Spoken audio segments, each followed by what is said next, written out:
The government, through its ministry, has raided Fife Avenue Spar. And what are they looking for? They are looking for goods that have been smuggled into Zimbabwe, and they are being sold in these supermarkets. And I have seen some comments from different individuals, and I'm going to give my own thought to this.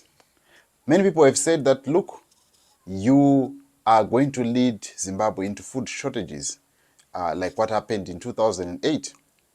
Now, some has also alleged that the government is not protecting the formal sector of the supermarkets and the retail. Why are they saying this? If you go Kunarizende Kunoku and other places, people are buying stuff from South Africa. And when they buy stuff from South Africa, like some of you are drinking the likes of Dragon, Switch, and these other products that are being consumed in Zimbabwe that are coming from South Africa. And you ask yourself, the product is costing this much in South Africa. How much is it costing in Zimbabwe? If you look at Dragon nowadays is costing around 60 cents. In the street, you get it maybe for $1. But you ask, how much is it in South Africa, and how much a tax, VAT are they paying at the border and everything, and the transport cost? So the issue that they are saying, people are saying, if the government cannot protect these supermarkets,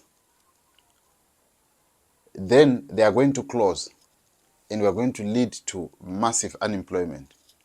But what is happening is that people are bringing in what was actually happening the time when the Zig was introduced. The matak shop aitoenda onohoda kunana Pick and Pay. Vahoda vouya vozotengesa, vaihoda neZig, and then they sell it kunana Rezende and other places, vatengesa in US dollars.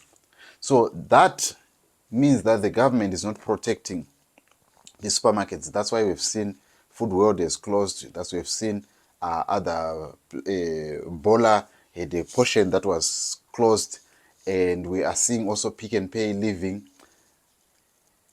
Some have said, no, this is happening all across the country.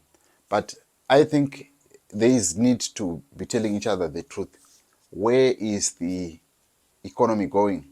Are we going to see Spar adhering to this, looking at the issue that they are being forced to sell in Zig, and also then when they want to restock, they are restocking in US dollars, and all these issues of getting the currency and buying the US dollars, it needs to be balanced. But what is your take on these developments? Do you think they are going to lead into what we saw in 2008, or things they will do dega? Tell me what you think about this.